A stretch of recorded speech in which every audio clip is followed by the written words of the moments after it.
This is Gemini 3, the first of the manned Gemini missions back in the 60s, the earliest days of manned space exploration.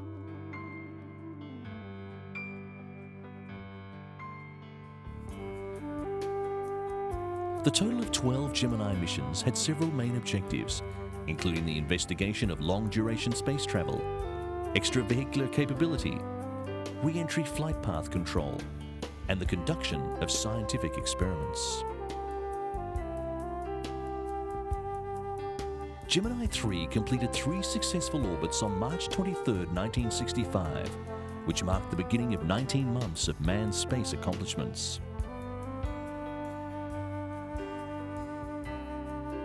The long-duration investigations were crucial to future space travel, because if man could not tolerate extended periods in zero gravity, extended space travel may have remained in the realms of imagination.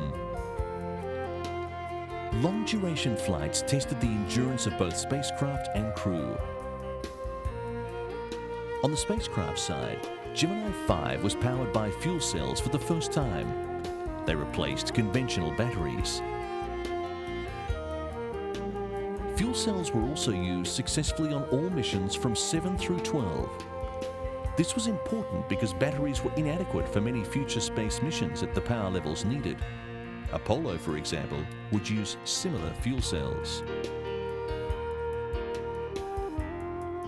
Medical aspects of the flight were closely studied for such everyday matters as the ability to eat and sleep in space. When astronauts Gorman and Lovell completed 14 days in Gemini 7, it offered much-needed data. Planners then knew they could medically commit crews for flights of up to 30 days.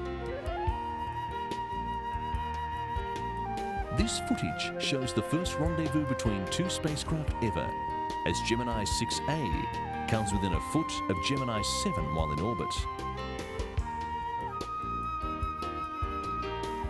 At the 11th rendezvous on Gemini 12, this photograph of a solar eclipse was taken.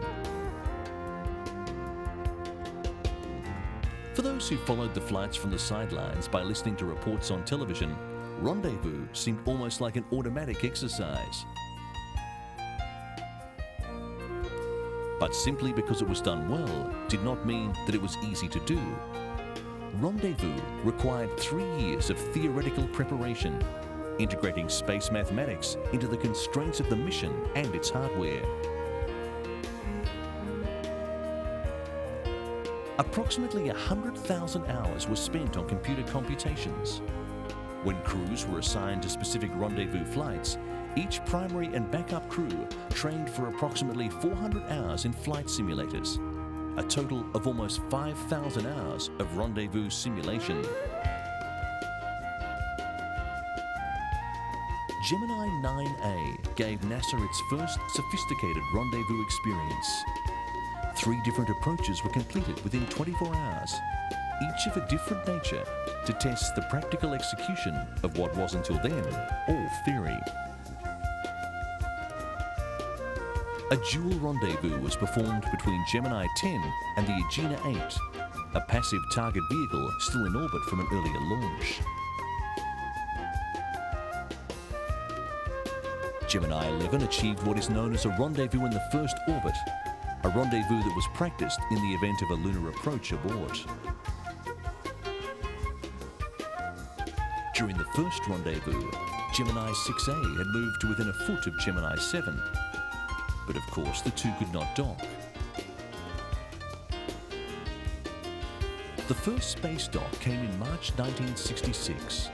The spacecraft was Gemini 8. Astronaut Armstrong moved in very slowly while making his final approach until he was about 3 feet from the target. He then held his position. Once docked, the Gemini Agena configuration stayed stable for almost 30 minutes. Gemini completed 9 successful dockings, most of them performed in the final 2 missions, 11 and 12.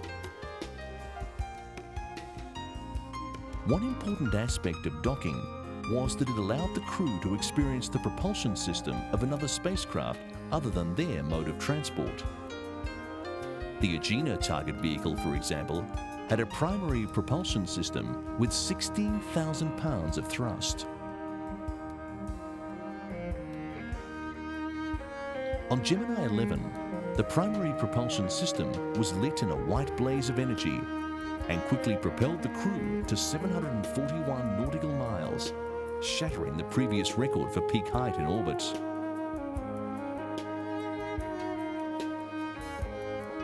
A major post-docking maneuver was the experiment with a 40-meter Dacron line connected to both spacecraft.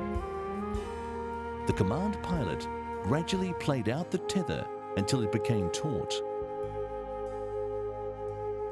On Gemini 11 and again on Gemini 12, the spacecraft was stabilized on the tether without further use of thrusters.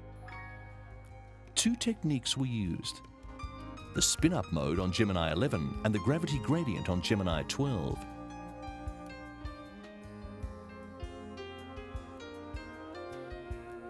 Gemini's demonstration of docking and post-docking techniques, coupled with a long-duration capability, helped emphasize the enormous utility of manned space missions. We learned man could assemble vehicles by docking and by tether.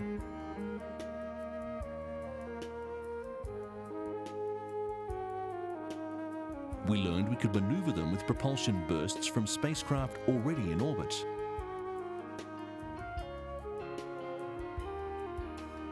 And that we could place them in a fixed orientation orbit without expending maneuvering fuel.